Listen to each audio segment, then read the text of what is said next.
All right, brother.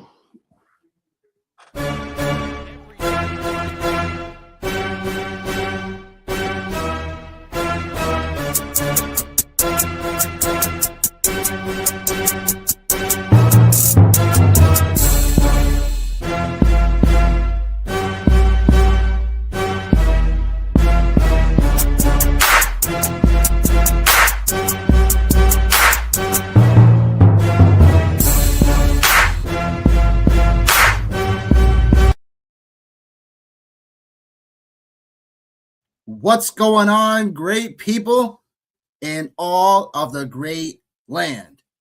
You already know who it is. Your favorite fantasy football homeboys in the building.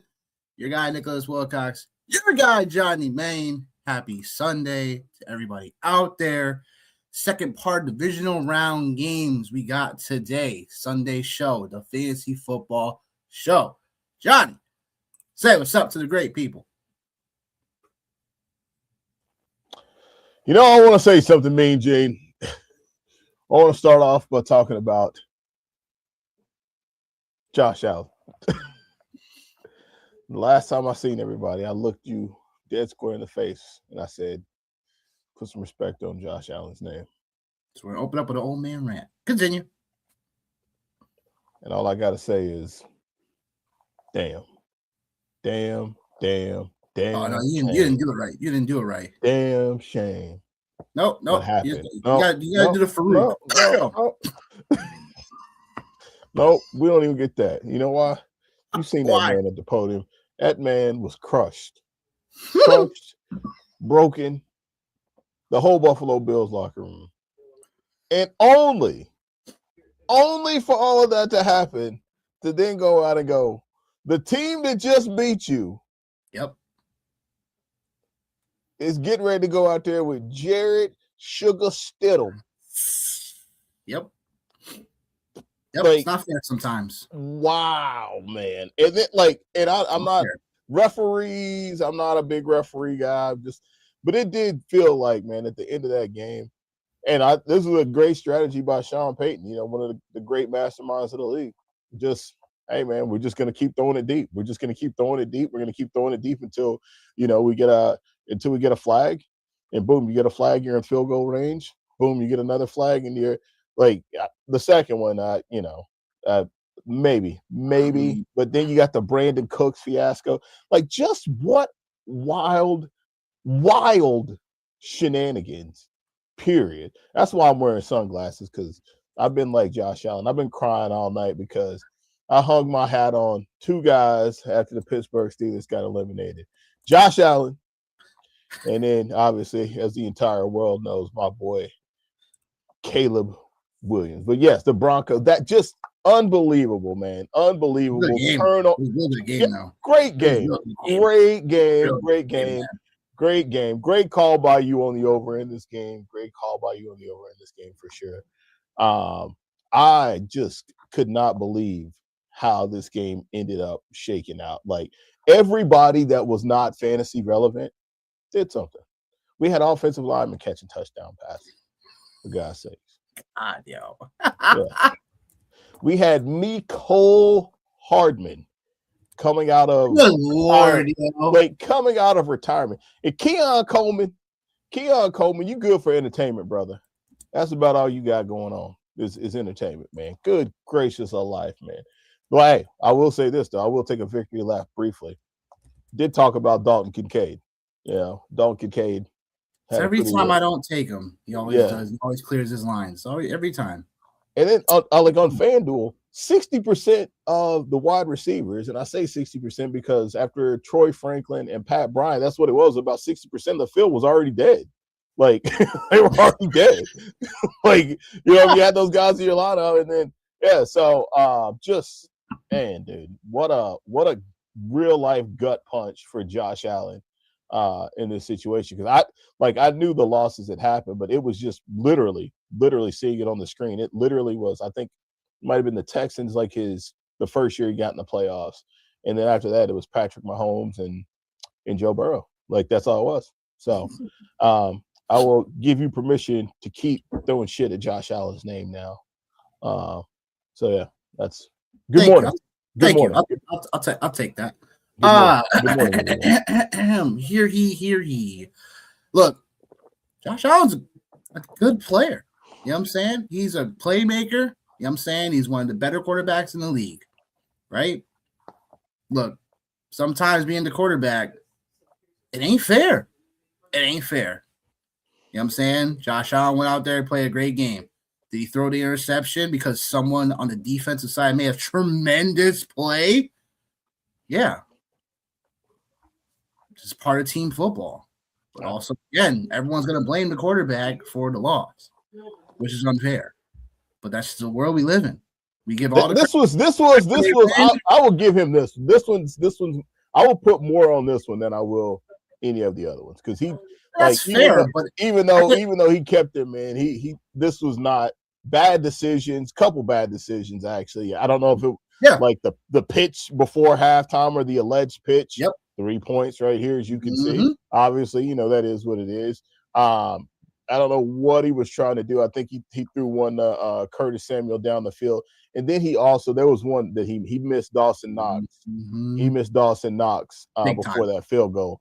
And that was a big throw. That was a big miss, man. So regardless of the turnover differential, besides the turnovers that they made, look, they were still in that game to win it. Yeah. And they had the lead late. Yeah. So it's unfair. So again for Josh Allen, in terms of he's this, but. At the end of the day, it's everyone's gonna blame the quarterback for losing, and that's what it is. Like I said, man, Buffalo not getting it done right now in this field right now, just it just leaves a lot of question marks. So is it you got to change do you have to do another drastic change in coaching? Do you have to drop Sean McDermott? Do you have to retool this defense that we've always talked about? We have to change philosophy here because it's you have a talented quarterback in Josh Allen. There's no way in a field like this where now it's, look, if they had won the game, they'd probably be in a great position to go on and win the Super Bowl. So it just makes me seeing how everything's going to shake out. But, man, the AFC is really going to probably come down to the matchup we talk about next. Yeah, this is the AFC Championship today, man. But the other game that I pretty much stopped watching after third quarter – Seahawks smacking cheeks. Yeah. Wow. Yeah. Yeah, man. This is wild. Seahawks, yo. Oh, sorry. Get myself a love. -7 covered, real easy. By the way, the easiest call I probably had all year long. Nailed it. Good Lord. Kenneth Walker, by the way. Thanks a lot, Charbonnet, for can't control injuries, but. Kenneth Walker. Whew. Yeah. Playoff Kenneth Walker. Something different, is he? Yeah. And, right on time, too. Right on time. Because if I'm not mistaken, I feel like he's a free agent, too. So this is right on time. Right on time. Right on time. Right on time, No, dude, the moment that kickoff happened, which, by the way, king of the end zone. Yeah, good job, bro. I literally had that in my mind, but I was just too busy trying to nail a single game parlay for the game itself. And I was like, dang, I usually don't play it like that. So yeah, kudos and congratulations. This is another reason why, I got the glass on tonight. I've been up partying, baby. You know what I mean? When you get a hit like that right there, baby, you out there living it up. You know what I mean? Living it up, partying it up. $128. What? That's it? That's $128 in American DraftKings end zone, king of the end zone currency is all I get to spend. So, baby, I got that balling out, baby. You know what I mean? Dang, I put extra cheese on the Whopper last night. You heard me? Extra cheese on the Whopper. Go on, yo. Yeah, man. Yeah. So not a single Whopper. You got a double Whopper. I got that double Whopper with cheese, super size for that king of the end zone call, man. Dirty king.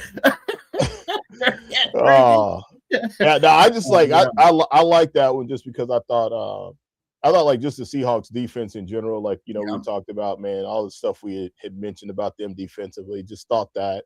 And then too, Rashid Shaheed, he popped off too. he's been popping off here as of late, man. A lot of big special Mm-hmm. teams plays, man, which is the reason why they brought him in. And after that first play, man, it reminded me of a game back in my day at Polk High, word to Al Bundy. Get off the bus, man. Guy catches the ball, starts running, gets hit, fumbles. Other team picks it up, scores. That point, man, like it's just not going to be a good day, man. It's just not, and it was a brutal day. And then you talk about injuries again, man. This game featured a barrage of injuries, man. It looks like fading Christian, not fading him, but being significantly under the field on Christian McCaffrey definitely paid off for sure. In this space, he was trending towards the stat we talked about, man, like that aggressive yards per scrimmage number. He was at 67 or 68, something like that, before halftime. So he was trending towards his line, man. Finger, I think, right? Yeah, like that. and his overall scrimmage prop was 112 or 119, I believe. I took him on the under for it, but so that happened, and then obviously Charbonnet, and then Tongs, just 40. You talk about a team that you can't tell me George Kittle is not 30-something points for the San Francisco 49ers. Got a lot of injuries on the defensive side. Got a lot of injuries just in general, but holy crap, man. And then the fake Sam Darnold oblique injury. Yeah. Man, I wish my oblique hurt like that. I could go out there. No, you didn't. You didn't. By the time we actually got on the field, it was it was the game 3 weeks ago. The game 2-3 weeks ago. Didn't need him then. Don't need him now. In this matchup. Now, next game, you know what I'm saying, you're probably going to need him. So, but yeah, the oblique injury, it's what were you doing for 2 weeks then? What the heck?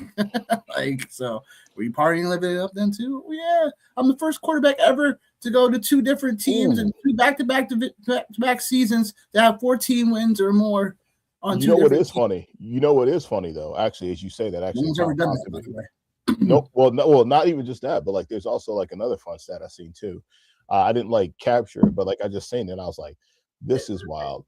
I'm pretty positive Sam Darnold was also in the same draft class as Lamar Jackson, Baker Mayfield, and there's a couple other cats, I think. There's 4 or 5 really, really name brand quarterbacks. 2 wins away from being the first quarterback in that draft class to get to a Super Bowl. That would be insane. Insane. Insane. And then the other story I seen too, and I'll shut up just because this is just what it was yesterday, man. It's been funny. I seen this thing that it was Robert Saleh was the guy that came in, wanted Sam Darnold gone to draft Zach Wilson, and now the irony that Sam Darnold is the one that cooked him this week and potentially cooked him bad enough to not be in the head coach. I was like, what a small world we live in, man. What a small NFL world we live in. Yep, pretty much. I love this. I love these little random weird storylines. They're great, bro. That's too funny though. That's how it was, and that's how it was yesterday, folks. You know what I'm saying? So we got the second half of these things about to cook up. So Sunday show out here, about to get right into it. If you ain't liked or subscribe to the channel yet, please do. We're on the road to 200 subs. Please help us out. Help us out in the community. Help your favorite fantasy football homeboys. Please. So the first game of the 2 games left, we got Texans getting 3 points going into New England. Take on the Patriots. The over-under 40.5, 3 p.m. game. So yeah, look. First things first, right? Houston walking in, taking care of the lowly Steelers. Walking into New England, and now with another test. New England, we've seen them put it all together countless times, and it really has just been a mix of Drake May really, being him, and the coaching staff really, McDaniels, you know what I'm saying, really firing on all cylinders and finding ways to creatively just outdo other teams. So the curious question is, can New England in this spot do it one more time? And, the winner of this game gets Denver, who now has to start Jarrett Stidham because Bo Nix fractured his ankle. on the second to last play of that game. So, Johnny, what you got to say about this one? A lot. I feel like I got a lot to say today. I don't know why I'm so talkative. Shouldn't be this talkative, but I am. No, there's a lot of things, man. So I'll start off with the first thing. You're talking about the Texans and just like their challenge that they have. Texas defense so far, just the team in general, 9 games this season with 41 or fewer combined points. That's crazy. Like that's really crazy, and that's the most by any playoff team. And the Texans have also held teams to 22 points or fewer 14 times this NFL season. And the only defense that is better statistically was better than them in the points per game was that defense that we just talked about. They just mollywopped the San Francisco 49ers in a 41-6 beatdown. So I think that's something like we obviously have to take into consideration, right? When we look at this, like from a big picture piece from as far as the Texans go. So that's one thing I think that screams or should scream to us that like, 40 and a half. So if, what was it, 40, 41. So maybe we might be able to get over with the over. Weather is supposed to be an issue here in the upper New England area. It's supposed to get a little bit of snow. Mm-hmm. So that's something we got to take into consideration. The Patriots, man, now last week, dude, like they smothered out the Chargers. And granted, man, I think like just, given the circumstances with the injuries and personnel, that's kind of was to be expected. The Patriots allowed 36 yards against the Chargers on 14 design rushes. So they really snuffed them out. And I think we all know the Texans have definitely the Texans run game is not very good unless you're going against the Pittsburgh Steelers. So that's just another quick call out, man, is that right there. And then the Patriots, man, like we'll talk about them for a second. We'll talk about the fact as well that like last week, 11 different Patriot defenders generated at least one pressure. So that's crazy too. And I think we also talked about like the Houston Texans and some of the issues like they had. What's up, yo? Yo, what up? What up? Houston Texans and earlier on in the season, like what we perceived to be an issue with them as far as offensive line. That's something else as well, man. And Drake May, you talked about him, bro. Like Drake May is him. Just some other like random weird stats. Drake May's first career touchdown came in week 6 of 2024 against Derek Stingley Jr. and Keyshawn Booty was the guy, man. So Drake May he's not afraid of Stingley at all, period. But also too, man, Stingley, we know he's got an 8% completion percentage on big plays, man. So he's only allowed 86 yards and 1 touchdown so far as deep plays go. So that's obviously an interesting matchup as well. And then the Texans side of things, it's going to come down to the Texans run game. This is what I think anyway. The Texans run game or their inability to run or whatever you want to say, there's that. And then CJ Stroud inside the red zone. That's another piece, man. CJ Stroud has completed 66% of his pass attempts against man coverage in the red zone. That's third best in the NFL with 11 touchdowns and 1 interception.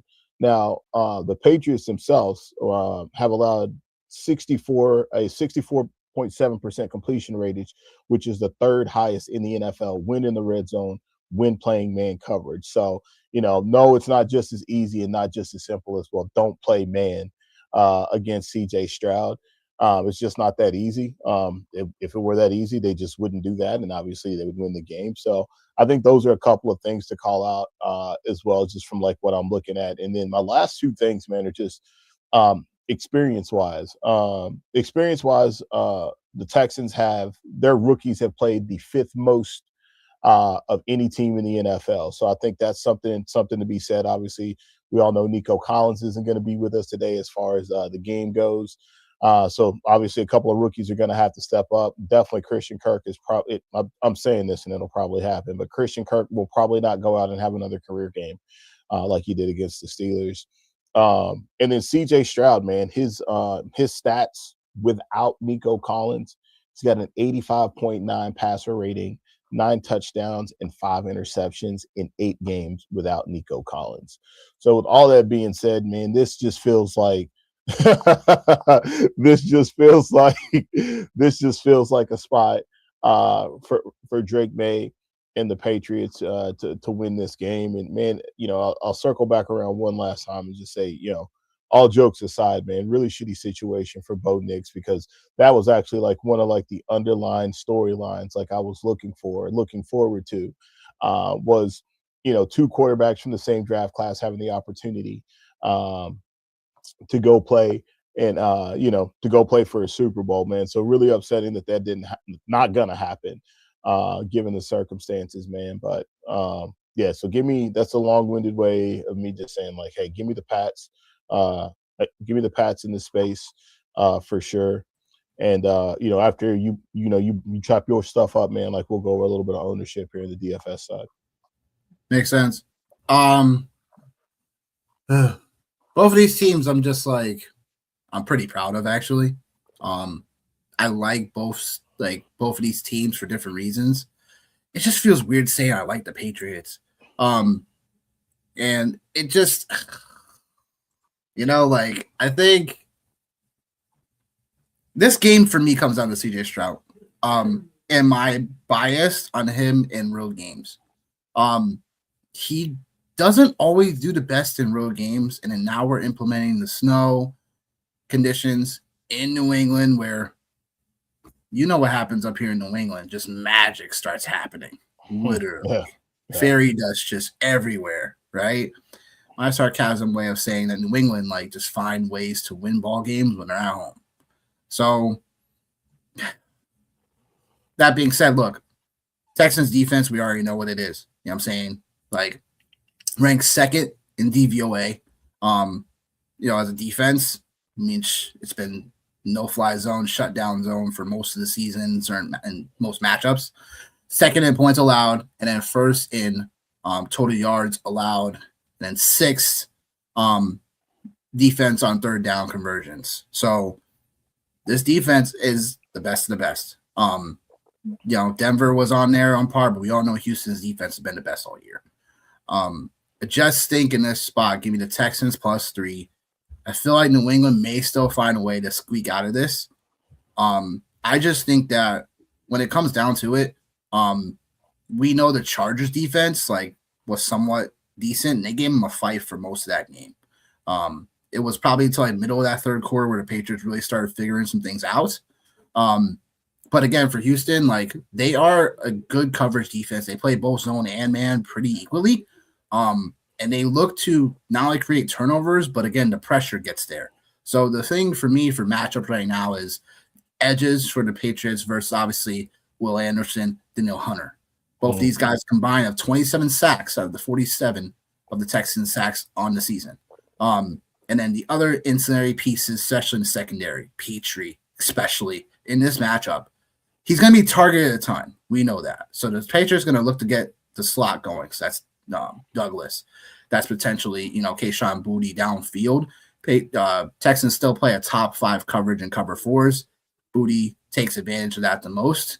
And that being said, look, I just think that Drake May has put on a phenomenal season. I just think if he passes this test, I don't see any reason for the Patriots not getting to the Super Bowl, which is sickening.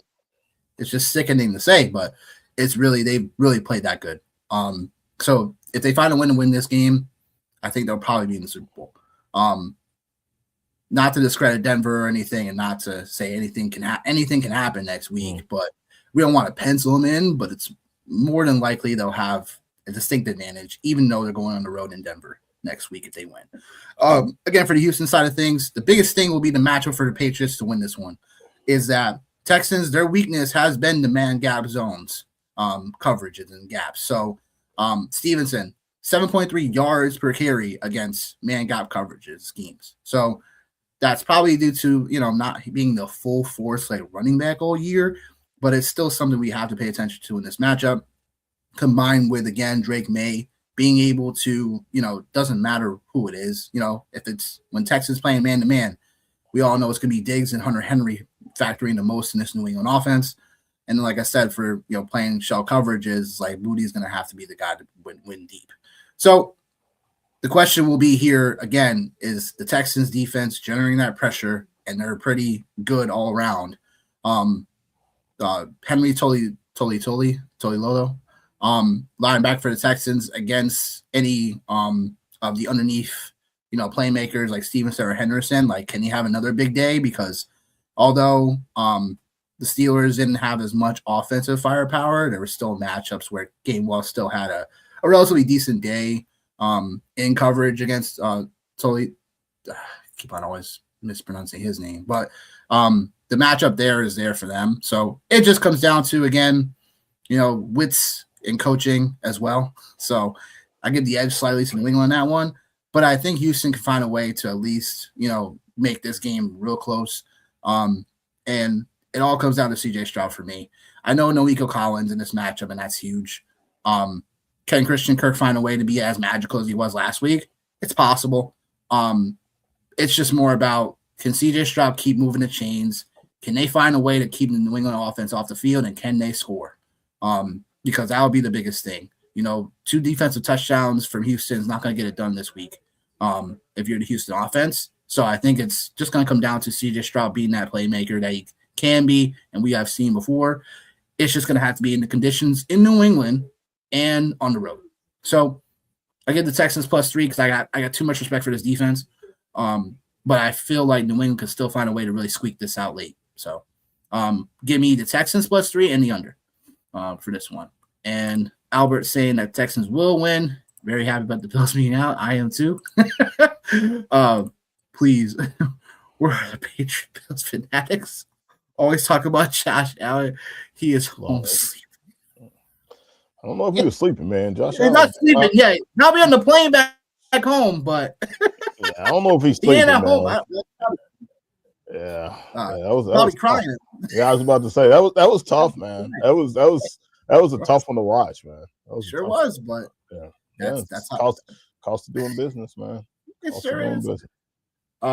It sure is. So I mean, look, it will be like I said, a number of different matchups in this one. Can the Patriots be effective on the run game? Can the Texans defense slow that down? And then can the Texans score? That'd be the keys to watch for that one in this one. Bears, Rams, -3.5 favorite going into Chicago to take on Johnny Maines, Caleb Williams led Chicago Bears. Over under over under 48.5 to 6:30 p.m. EST game time. So your second favorite team, the Rams, or is it a third favorite team, or is it a second and third? Which one is it? We all know Seattle's your favorite team. These were just teams. Or these are all your kids, and then the Steelers is what? Like, so what would be the Steelers? Your wife? Listen, if we're talking about pimping, baby, the Steelers is my main.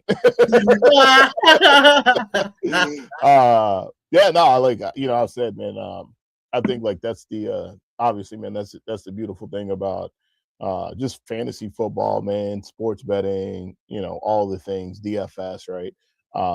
Gives you the opportunity to kind of, zoom out, if you will, and take a look at some teams and some situations that you enjoy a lot better than other ones. And, the thing with Caleb Williams was it just really started for me, like during the off season, was just like, all right, like this Ben Johnson move,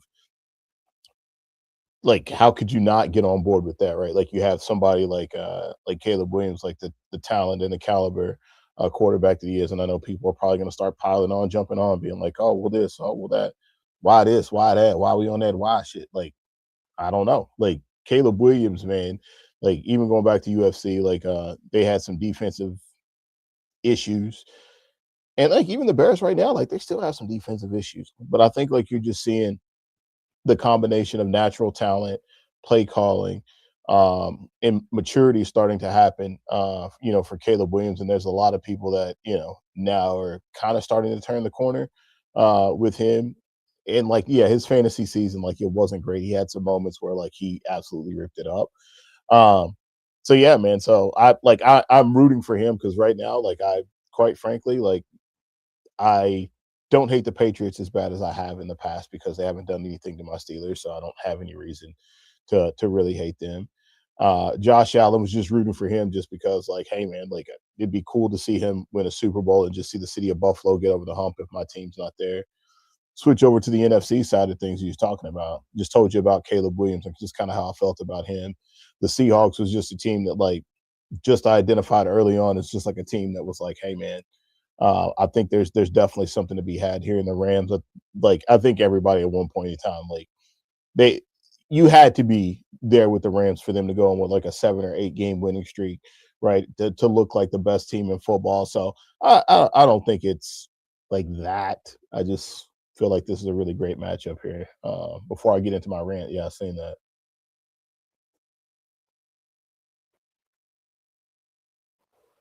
You muted. You muted, Mike. Nick, you're muted. I'm back. Yeah, basically, what do you think about Cam Ward?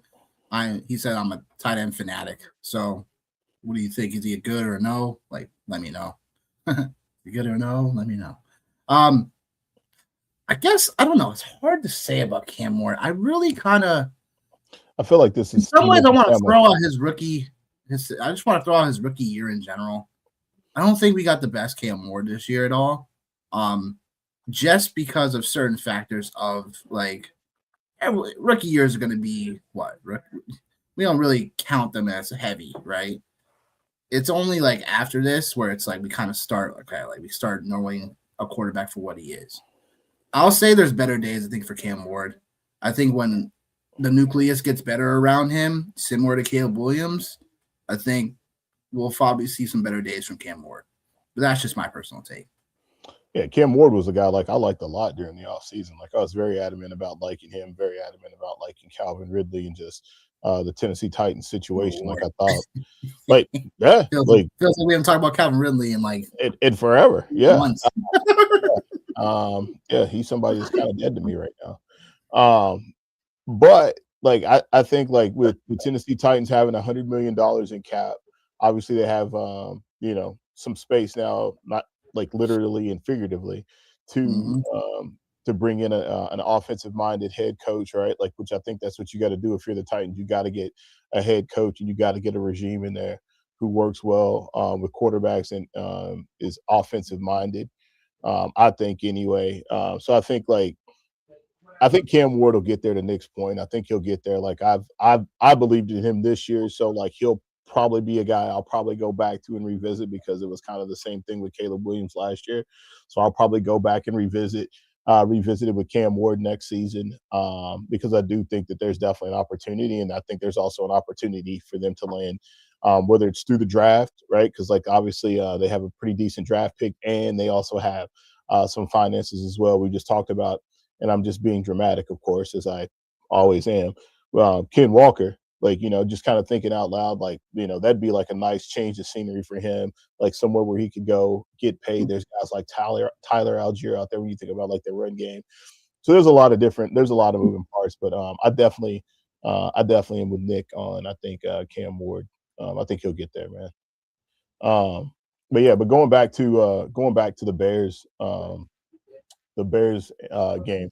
This game is actually going to be really crazy because there's actually some things too, little NFC North familiarity, if you will, with Ben Johnson and Matthew Stafford. That's kind of crazy to say out loud, right? Yeah, that's crazy. That's crazy, man. Yeah, it's crazy. It's like just like how all these paths like cross, man. Like I love the intertwining of like at least for me anyway, like I'm having a field day creating storylines inside of my head and just saying them out loud. So yeah, let's start off with the Rams, man, and Kyron Williams. The Rams have averaged 4.6 yards this season. The Bears defense has surrendered 5 yards per carry. That's the fourth most in the league. And 14 running backs have went for over 60 yards or more against them this season. So I think obviously with the weather situation, we all know, and even like at the heart of everything, right? Like McVay, like he wants to run the ball. There's an element of this offense that wants to do that and establish some play action and get Stafford out on the move. Then Puka Nakua, your guy, currently right now, 108.3 yards for his career in playoff games. That's number one for any player that has 4 or more playoff games. He's also the NFL's all-time leader in regular season receiving yards per game at 95.3. So that's little Rams action for you there on the offensive side of the ball. Yeah. Defensively, man, the Rams, they've had a light box. 6 defenders on 44% of opposing run snaps this season. That's the 5th highest. So winning a light box, the Bears have averaged 6.4 yards per carry on designed runs facing a light box. That's the 5th most in the NFL. So I think there's obviously, well, not even I think, but like we know the weather's going to be bad. It's going to be brutally cold. It's going to be snowing. There's going to be a lot of that. So it'll be interesting to see how that side of the game plays out for the Rams and for the Bears as far as like the run game. So I think, we're kind of getting back to, the same conversation when we talk about the run game, the defense, the run game, the defense, the run game. That's like, it seems crazy that, we continue to keep talking about that. Last but not least, talking about it like from the team perspective, right? And we'll talk about a couple of players, but the Bears defense has 12 intercepted passes on dropbacks without generating pressure in the NFL. That's the 5th most in the league. So I don't know how many times the ball's going to go up in the air today, depending on this weather situation. But this game definitely, from Kevin Roth on Twitter, the weather guy from I think Roto Grinders was saying like, cold snow. So that's not going to be a lot of fun for as exciting as we'd like for this game to be. And then Colston Loveland, man, talking about the Bears, we'll switch over and talk about them for a little bit. First rookie tight end in NFL history with 8 receptions and 100 yards in a playoff game, as he had 8 and 137. So that's kind of crazy. Like we've talked about him, right? Just as somebody who has really, really started to come on later on in the season for the Chicago Bears as the pass catcher. And then this game, really, man, like if you think about it, this game is really about the fourth quarter. It's about 2 number 1 overall picks, and it's about the fourth quarter. That's what it's about. You got 2 of the best fourth quarter quarterbacks in the NFL going at it today with Caleb Williams and Matt Stafford. So Stafford and Williams. Stafford has 15. Williams has 12 touchdowns in the fourth quarter in 2025, including the playoffs. And guess who the only other quarterback is to have more than that? Just take a wild guess. The only quarterback to have more of what? Fourth quarter touchdowns this year. Playoffs included. Ooh, there's playoffs included? Yeah, playoffs included. There's only one quarterback that has more than those 2 guys. Josh Allen. Yeah. Like I wasn't even trying to go there. I seen the stat. I was like, that's dope. And then, and they were like, oh, like the stat. And they were like, oh, appreciate you shouting me out. Yeah, and I was like, okay. So I think that's really all it comes down to, man. Is like it comes down to that. Last game, Caleb Williams 184 yards and 2 passing touchdowns with a 110 passer rating in the fourth quarter. Stafford 143 yards, 2 touchdowns, and a 146 QB rating in the fourth quarter of that wild card game. So that's really all it's going to come down to, man. Is it's going to come down to the fourth quarter. So we might as well just go ahead and just fast forward this game, get to the fourth quarter, and call it good. And then last 2 call outs, man. Ben Johnson has become the 3rd NFL coach in history to make the playoffs in his first season with a team that previously finished dead last in the NFL in total offense. The other 2 coaches to do this was Jim Fossil in 1997, and I don't think they went to the Super Bowl that year. I think that was like 2000, but it was 97 Giants and Jim Fossil, and then Sean McVay in 2017 with the Rams. So those were just a couple of things that like I thought were really cool. And then Super Bowl that year. Yeah. No, they just got there. And then there was one more. Oh, yeah. So last one, man, and this is now I'll pass it to you, man. Since 2021 games played out in outdoor stadiums that have had rain or snow at kickoff have averaged a combined 40.9 points. So take that as you will, take that as you may, take that as you must, but just know in the stats, I trust. So yeah, man. So I think like obviously like I'm gonna go with the Bears. Just because I think like the conditions I'm not worried about. The Rams played a hell of a game last year. Uh, they had Philly on the ropes last year in some conditions that were I don't know if they're going to be as bad as today, but they were pretty rough. So I don't subscribe into the theory of like the West Coast team, the California kids coming out here and playing in the East Coast or just inclement weather at all. I don't subscribe to that. Matt Stafford's awfully familiar with it, and as you talked about, like with the Patriots game, like the Patriots inclement weather. C.J. Stroud, man, he's an Ohio State kid, man. He played in Ohio, so like this is just another walk in the park for him, man. So, yeah, pretty heavy on this game actually. We'll get to that later. It's just there's just so many matchups in this game that I kind of like. Yeah, for DFS purposes, I'm just.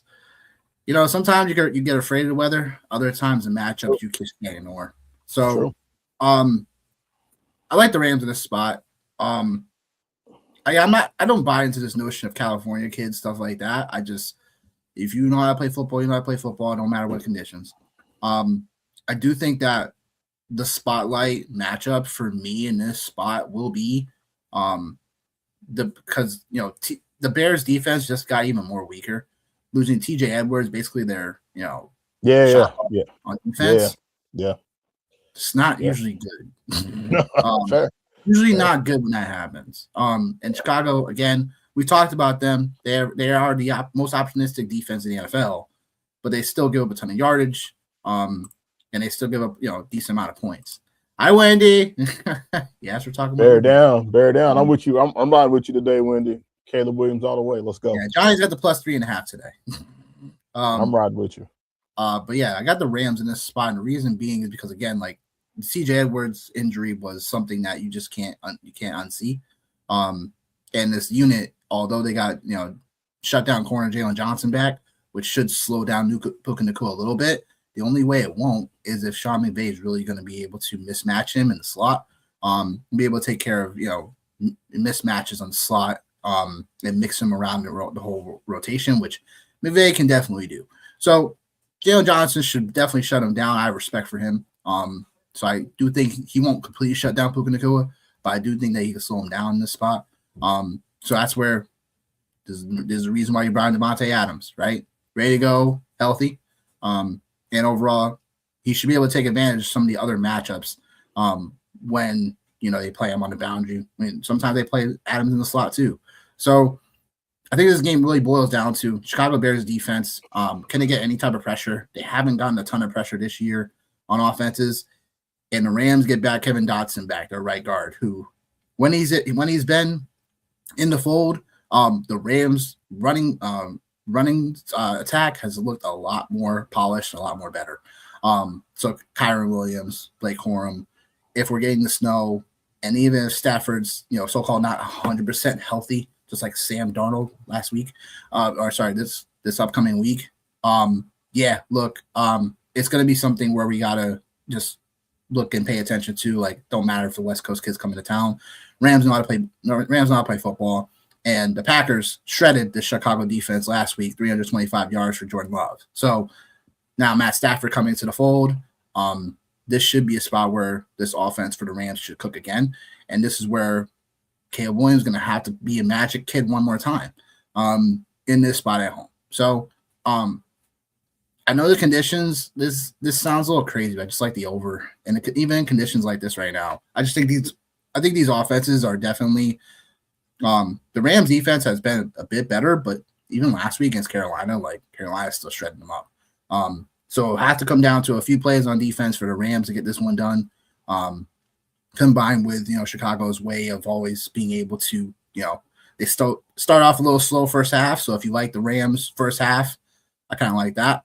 But I think, Chicago always has that ability to come back, Caleb Williams has that comeback power, and you just never know how things will shake out. So definitely stay tuned. But I do like the Rams overall in this one, slight over, because there could be some plays that just happen out of nowhere, and it could push the over. So, but yeah, talking about Patriots, no, Christian Gonzalez I saw was definitely in play. So I'm not sure. Yeah, I saw Christian Gonzalez is definitely active today, which is good news for the Patriots. Rams are 65% winning this game. Yeah, I mean, I don't like looking at all this hoopla about the percentages of who's going to project it to win and stuff like that. It has a space, but it's never. There's so many things that happen live in game and football in any type of game that where it's like adjustments just happen out of nowhere on the fly, and that just throws everything off. So, like I said, like the Rams in this spot, I think again them getting Kevin Dotson back is going to help their run game in this spot, keep things a little bit more methodical for the Rams, and I do think Chicago, like I'm not going to ever count out Caleb Williams in this team. I do think that from a schematic standpoint that they can do similar things that Carolina did last week. So fourth quarter,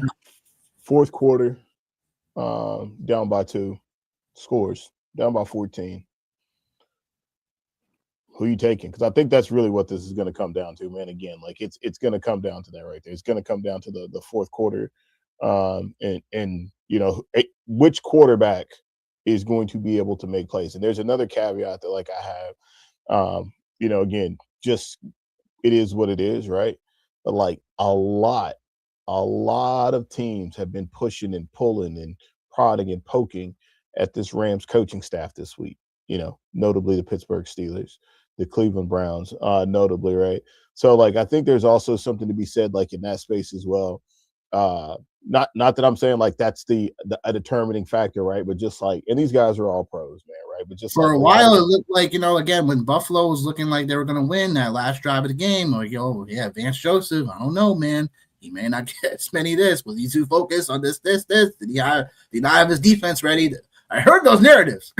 Yeah, like I think they're always narratives, right? They're definitely things in the atmosphere. Yeah, they're definitely narratives, and like I could, again, like with 24 hours in a day, all this is happening, man.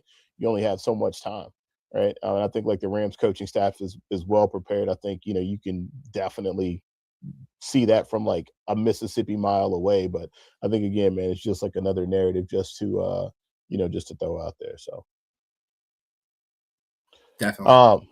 The one thing like we didn't get a chance to hit on, man, is we didn't get a chance to hit on ownership. So, man, I'll hit on some ownership real quick, and then I'll get us popped up here for to build a lineup real quick.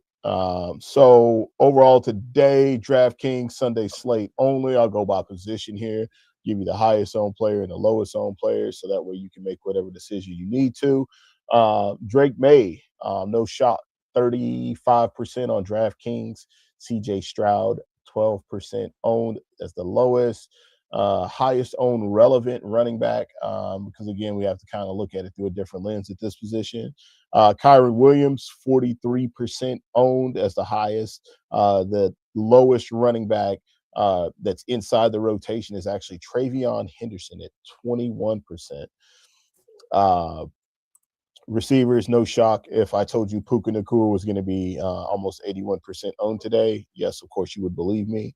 And then from there, it's kind of tricky, right? So I'll just rip off a couple names real quick. Kayshon Boutte, 19%. Pop Douglas, 3%. And then you have, yes, I mean, that's it. I won't go too much further because the rest of those guys are like 1%ers, 1% owned.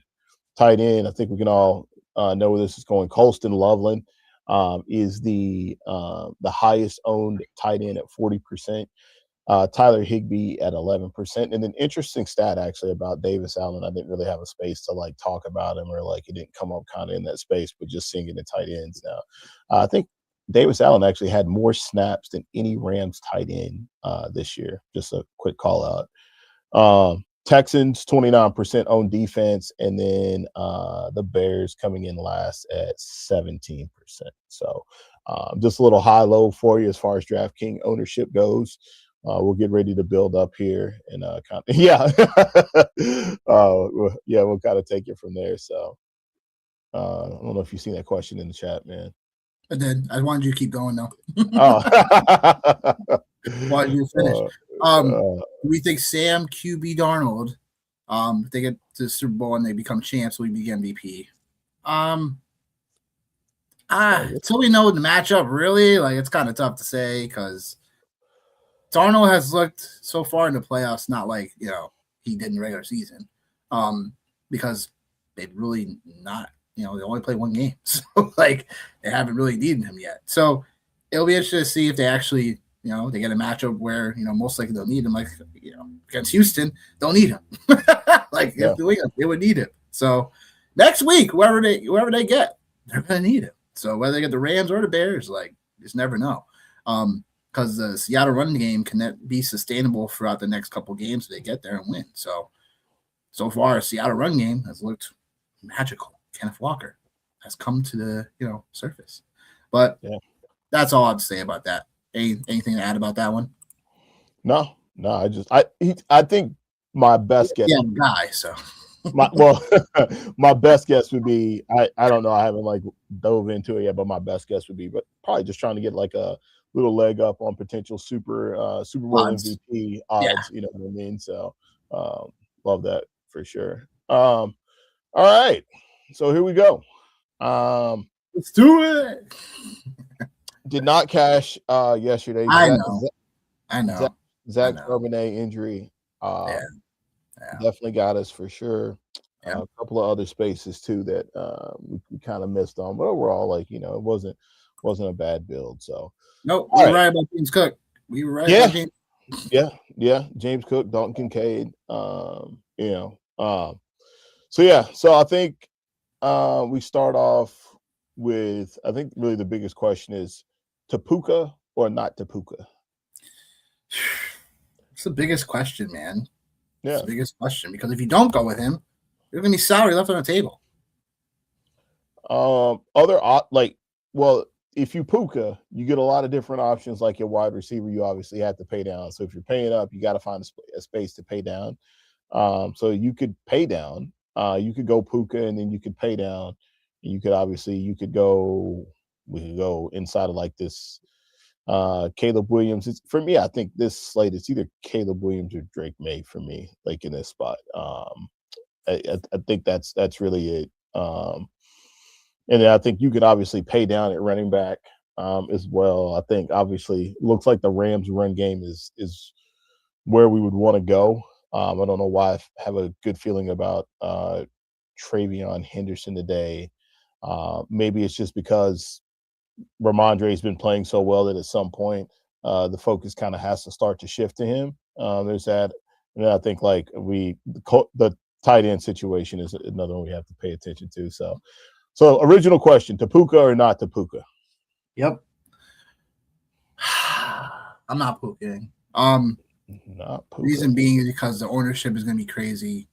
And I know the Jalen Johnson matchup is something that I know the Bears defense in like as a unit, like always gives up a ton of yards and everything. I just respect Jalen Johnson a lot. So just enough to where like if I'm paying $9,000 for Puka Nacua, like just give me Devontae Adams in this spot, just because I do think for a little bit in this game, like he should get slowed down.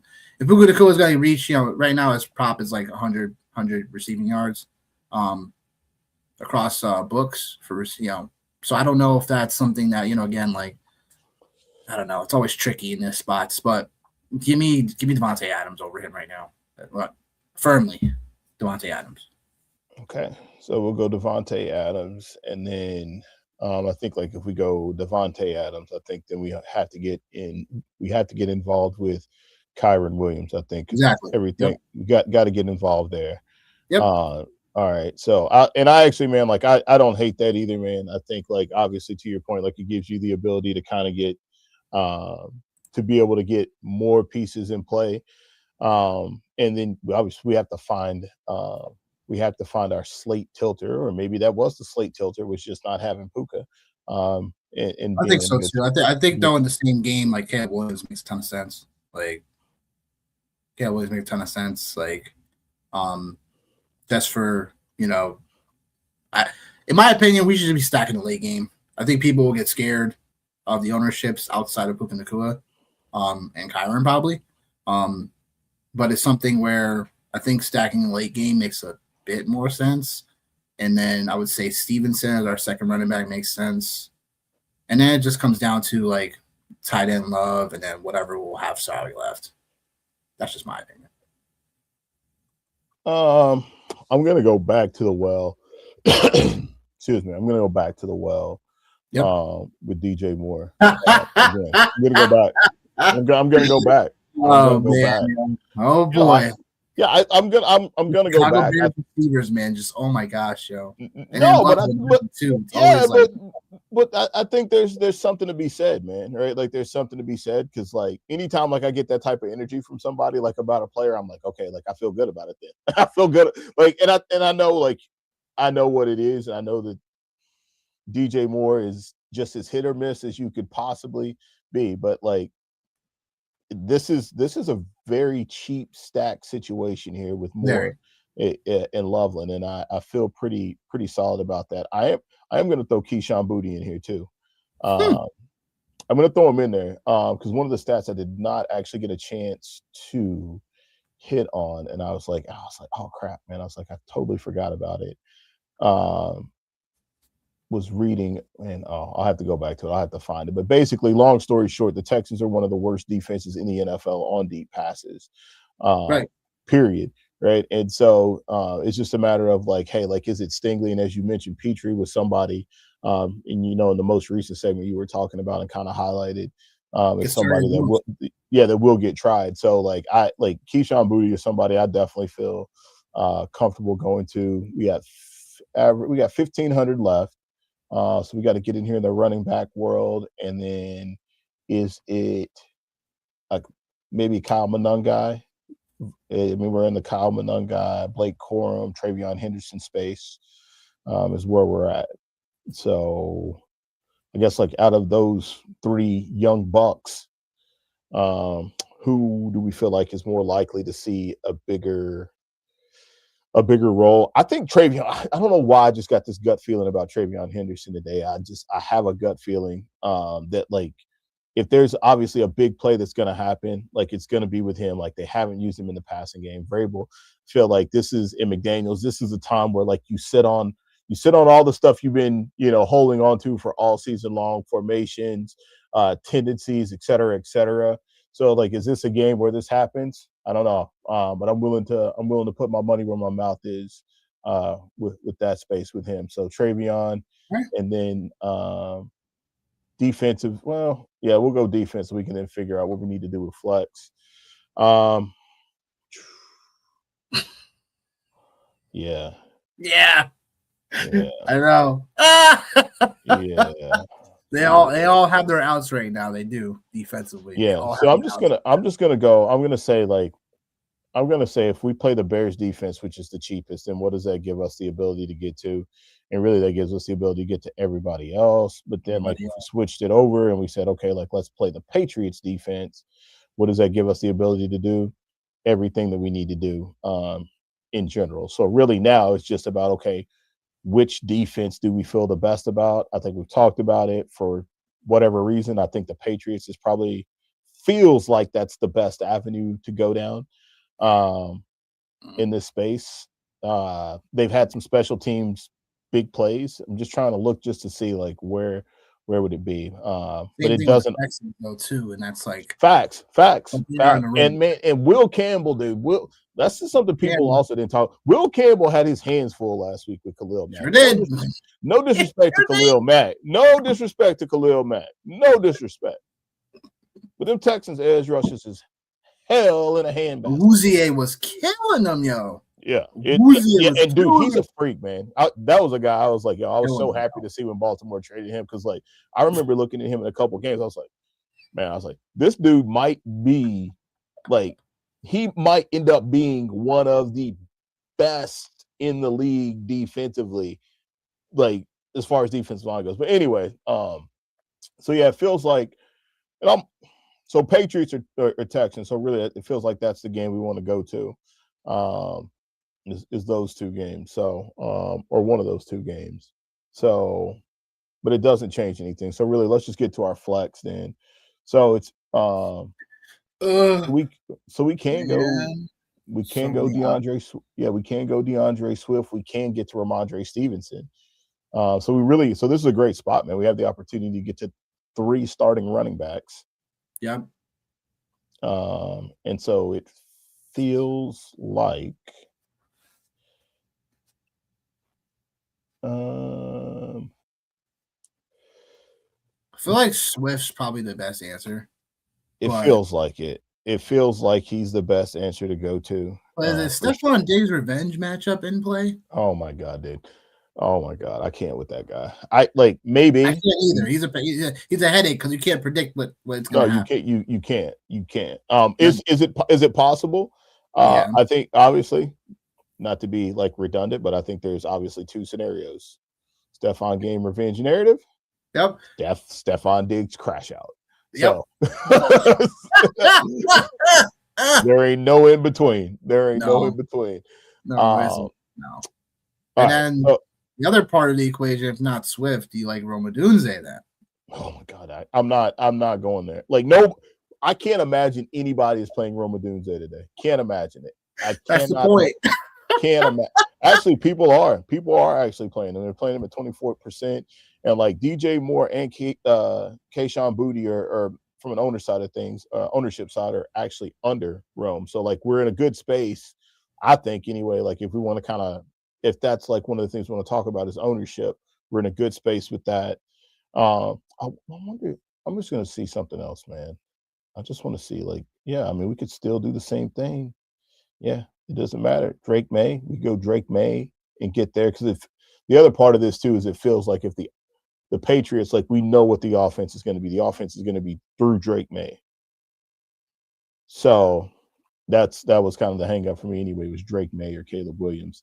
I kind of looked at some of the stuff last night before I went to bed. I was like, oh my God, I don't have the brain power to put together. Yeah. All the partying I did with my 128 DraftKings dollars. Let's go back to Caleb and then let's get this flex here. So is it Swift I think it's Swift or Swift Stevenson, or it feels like you want a Swift Stevenson Diggs or maybe a Luther Burden or Rome Odunze is what it feels like. You know what? Going with my gut, I'm going with DeAndre Swift. Okay. As much as I like Stevenson, we're already playing Trevion Henderson. That's already should give us enough of a pivot. From some of the field, I think Stevenson will still have a solid game.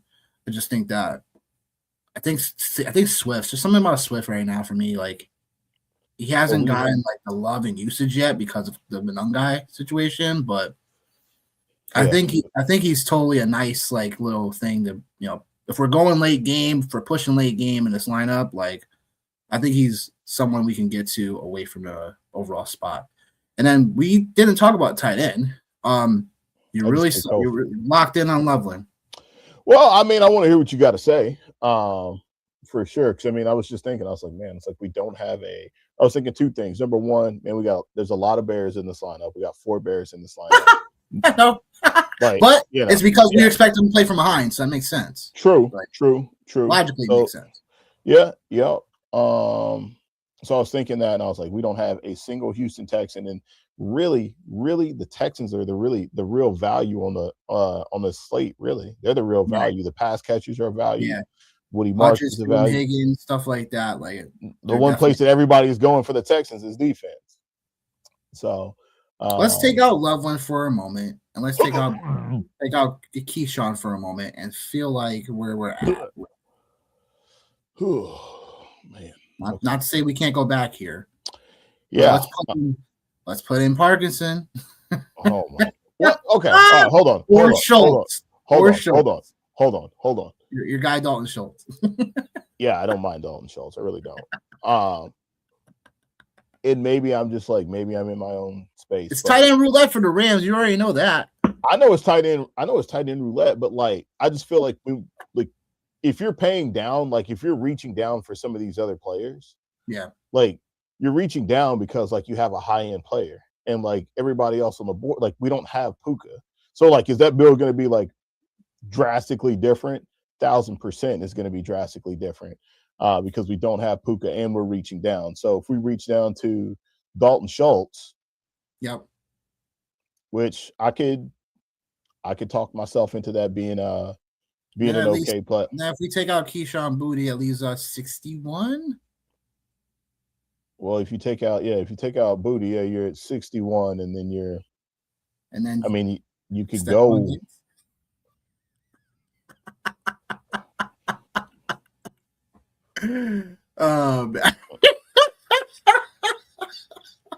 Yeah, I just like, oh my God, you're doing it, and I can't. You're doing it. I can't, man. I cannot do it. I love it. I can't do it. Can't do it. I can't do it. No, we go back to Loveland though. We go back to Loveland. But it's just something we gotta play scenarios out and be okay with our decision. Like so. No. So Caleb, wait. We got still got 500 left. Yeah, well, like that's the thing though. Like we don't have to like max out the lineup to get to we don't to spend everything. But not at this point here. No, so Caleb Williams, mobility, come from behind. We got to assume they're playing from behind. Kyron Williams, the Bears have not been very good against the run. Nope. Travion Henderson gives us like stupid upside on home run plays if that happens, with a lot of focus now being on Ramondre Stevenson. So that's a thing. Devontae Adams, like we know what it's going to be in the red zone. So I think like we're just kind of like securing red zone target and red zone play with Kyron Williams and Devontae Adams. DJ Moore and Keyshawn Boutte. Keyshawn Boutte is also another big time down the field play. Loveland has been a target hog so far. And then Swift, he brings upside like in the passing game and obviously just from the volume side of things. So this now feels like the Bears, we're saying the Bears dub. So what's Stafford's percentage? Just curious.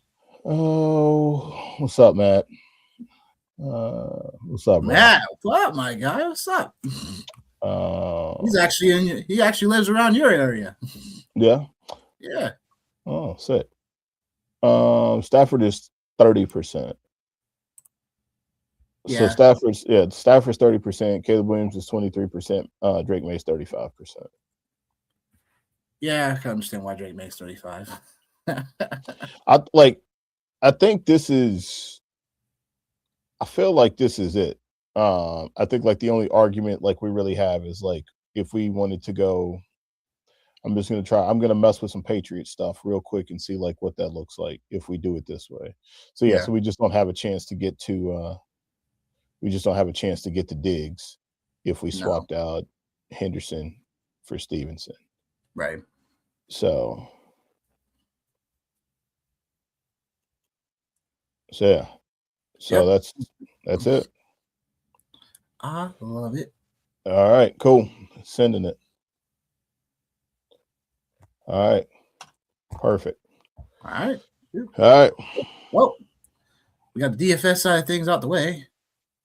And now we go to the final segment.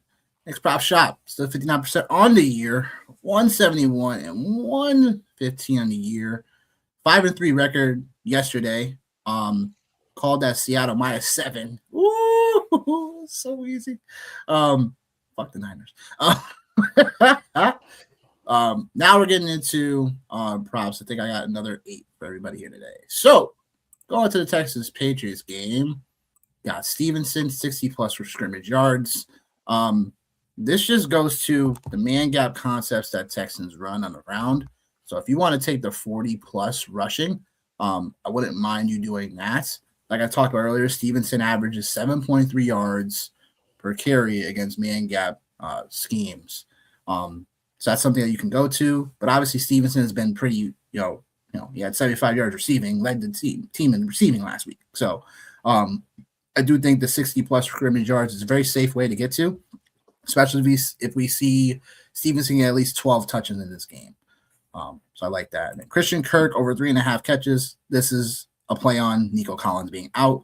The rock has to go somewhere. If you like Jayden Higgins at plus money, that makes sense for the same line. That makes sense. If you like Xavier Hutchinson, I think he's 2.5. I think his line's 2.5. If you like that, that makes sense. Dalton Schultz is 4.5. I'm not saying they'll shut down Dalton Schultz. I think the 4.5 is definitely money. I'm just gonna go back to the well. I think Christian Kirk is someone that is a veteran. He's done it before. And I know like throughout the season, like Christian Kirk wasn't as effective without Nico Collins and this cast of receivers. But I'm just going back to the recency and knowing that the Texans are going to need this game on the road in conditions where you're going to need to throw the ball short anyway. I think Christian Kirk's going to have to find a way to make it happen, and I think that he gets it done at this line. That being said, Stevenson, good afternoon, my guy. Well, it's still kind of morning, but good afternoon.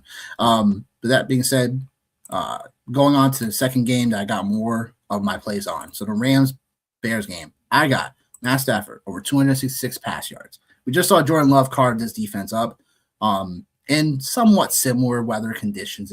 I know it's going to be really, really chilly and somewhat windy, but I do think Matt Stafford, this line is still too low for Matt Stafford. The disrespect is crazy.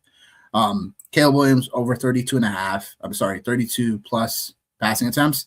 Caleb Williams, the Bears have been a lot more pass-centric over the last 4 games.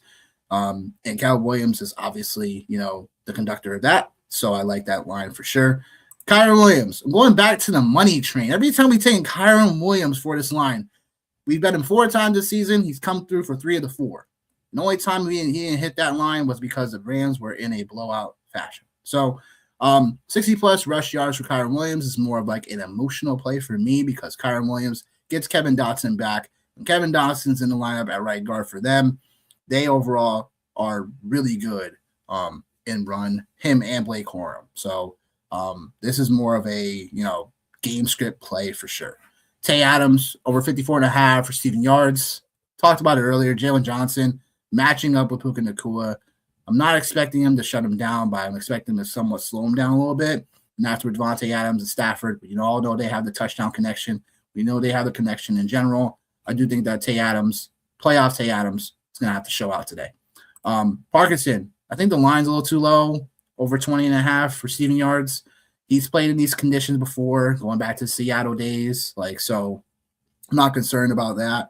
I do think the rock has to go elsewhere when, Jalen Johnson, again, this is a play on that, checking it down.